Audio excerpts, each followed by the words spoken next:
is everywhere. You can hide under here. It will come where you are. It's everywhere.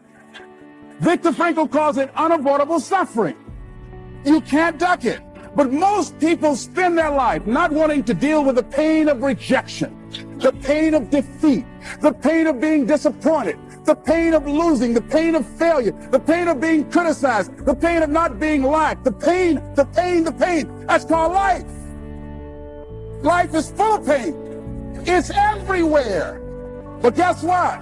There's no gain without pain, because it's the pain of regret that you experience. If I had it to do over again, that's a pain. Don't you know that's something? When you know, I was in a seminar once and this lady stood up. If I had my life to live over again, she talked about all of the things that she would do. And you